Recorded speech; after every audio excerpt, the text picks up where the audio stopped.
So you may have heard of this brand new cozy MMO game that's free on the PC at the moment and will be coming to Nintendo Switch in the near future called Palia. I am obsessed with it. Lots of other people are obsessed with it too, but I do have my concerns, so let's go through them. First of all, I just want to talk about how amazing this game is. So this game is cozy. It is. It ticks all the cozy boxes that you're ever going to need. You start off the game with customizing your character as you do in most of the cozy games that we play. There is a lovely wide range of skin tones, hair colors, clothes to choose from at the beginning, all that good stuff. You choose your voice and everything. Now, a few of these things you can't change throughout the game, but a lot of them you can. So things like your hair color and your hairstyle and your clothes you can change throughout the game, but do bear in mind you cannot change your skin color. You cannot change your voice or your name.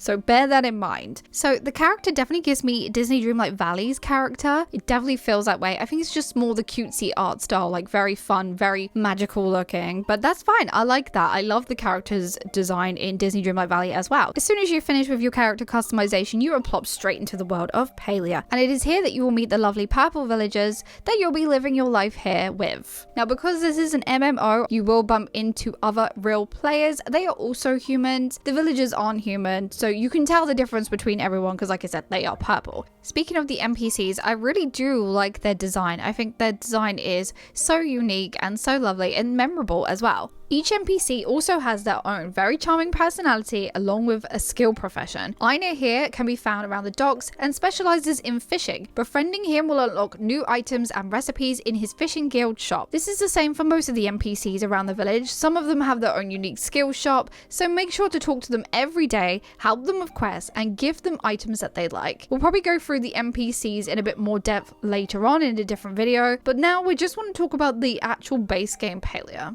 So after you've been around and spoken to all the NPCs, completed the tutorial, acquired all of your tools, you're basically free to go and do whatever you like. There's fishing, hunting, bug catching, cooking, farming, mining, and foraging, all to do around Palia. I always worry about fishing in games because I normally end up hating it, but I have to admit this time I didn't mind it too much. There's this cute little mini game when you hook the fish, you have to make sure the mouse is highlighted over the little bobber thing, and it's not too difficult, but it's quite fun, so I enjoyed the fishing. The mining and foraging are as they are in other games. You find a rock, you smash it, you find a flower, you pick it up. It's very enjoyable for a hoarder like me. I also found that the respawn rate was extremely generous, which is nice, and I haven't yet found myself struggling to find certain things, which is always good at the beginning. Now, bug catching has always been my favorite thing to do in any cozy game. I'm guessing it's just the excitement of finding these little adorable critters, and Palia makes it even more fun. You get these small little smoke bombs that are stored in your little side pouch, but overall it's great fun. Now, some of the bugs take a little bit more than one smoke bomb to take down, but it's not too difficult. You just got to keep throwing the smoke bombs and then you eventually get them. You get to keep them, and you can also put them as little furniture or whatever you would like in your house, which is nice. So you can have your own little bug farm.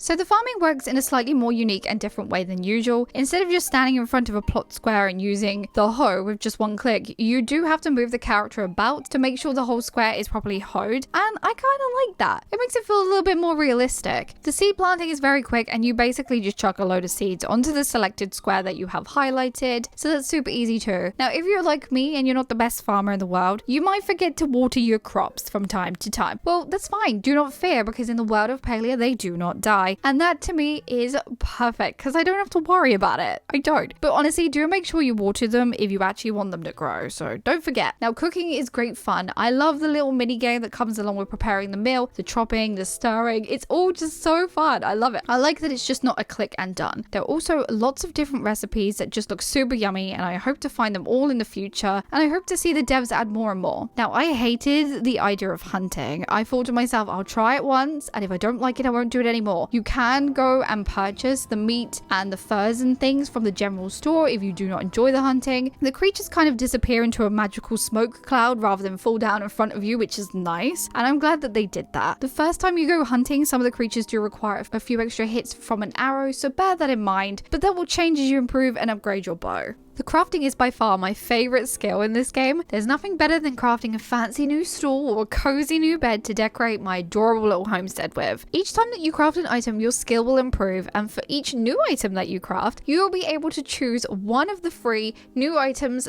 that pop up above your head to learn the recipe for. They are shadowed out though, so you won't be able to tell what they are until you've actually selected them, which I kind of like. It's kind of like a little surprise. Now, if you have the need to have even more recipes, you can always head to Tish's furniture shop, and there she will be for you to purchase even more recipes so you can build and craft to your heart's delight. I actually really love the furniture style. I think it's so whimsical. And guess what? You can also change the color of the furniture once you acquire the dyeing machine, which I haven't got yet, so I'm going to be working towards that next. I'm very excited to be messing around with it, to be honest. I think I'll probably do another deeper dive into the designing in this game in a separate video because there's just so much I want to talk about. This game is beautiful. The designing is beautiful. Everything about it is absolutely amazing. So this game is a cozy MMO, which stands for Massively Multiplayer Online Game. This means that you will be exploring Palia along with a bunch of other players from around the world. The servers only have 25 people in at a time at the moment. I don't know if this will increase or not since the game is currently in open beta stage, but I'm not too fussed if it doesn't. Now the game allows you to do all the fun activities we have been talking about with a bunch of your friends. So you just add them to your server basically, and you can do all these bits together. So fishing, hunting, chopping down sparkly rare trees, all that good stuff. But that's it at the moment. Now before we get into that, at the beginning of the video I said I was concerned about a few things with this game, and I bet I knew what you were all thinking about. I bet you were thinking about the premium shop, and I'm here to tell you no I wasn't, but I will talk about it. So the premium shop is the only place that requires you to spend in real life monies,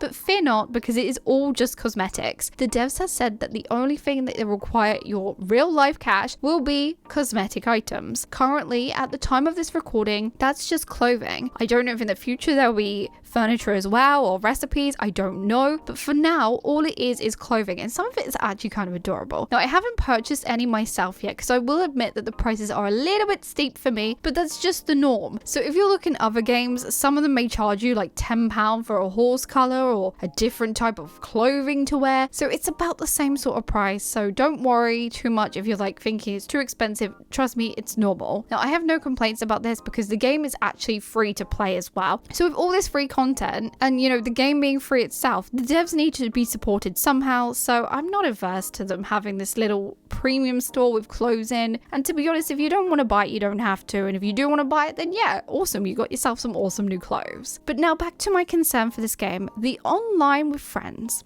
It's great, yes, we can go fishing, you can go mining together, but that's just it at the moment. Most MMO games and online games allow you to tackle adventures together and events together like boss battles and dungeons. Now I know Palia doesn't have any of those things, but wouldn't it be awesome if it did have something similar or along those lines, but more cozy? Maybe a puzzle you have to solve with friends, that would be pretty fun to unlock like the mysteries of Palia, or even a giant bug catching event where you need to have a group of you to take down a bug and receive an amazing reward or something along those lines. Or maybe like in other games where you have boss battles, loads of people from around the server will join at the boss battle and all fight together. So maybe if you had something like that where, I don't know, there was a mass spawning of these certain rare bugs and you all had to come along and catch them in a certain amount of time and stuff like that. I don't know, I'm just coming up with ideas here. Now as much as I love this game, I really hope that the dev team does focus on an equal amount of their time on the MMO side of the game as well as the designing, because as much as we all love designing, well, I'm worried that once we get to the point where we've learned all the recipes and we've done all the story and everything, what else is there left to do? I really would like to enjoy more things with my friends. Like I said, I really like the opportunity to do events together. Now I do know that the devs have said that there are events coming real soon, so I'm looking forward to those. But like I said, this is just my concerns for now. I have 100% total faith that this game is going to do amazing. It's going to do amazing on the Switch. Hopefully it will run and look as good on the Switch, but I honestly feel there's so much potential to this game. There's a lot of life left in it, and I'm very excited to see what comes next in this game, and I'm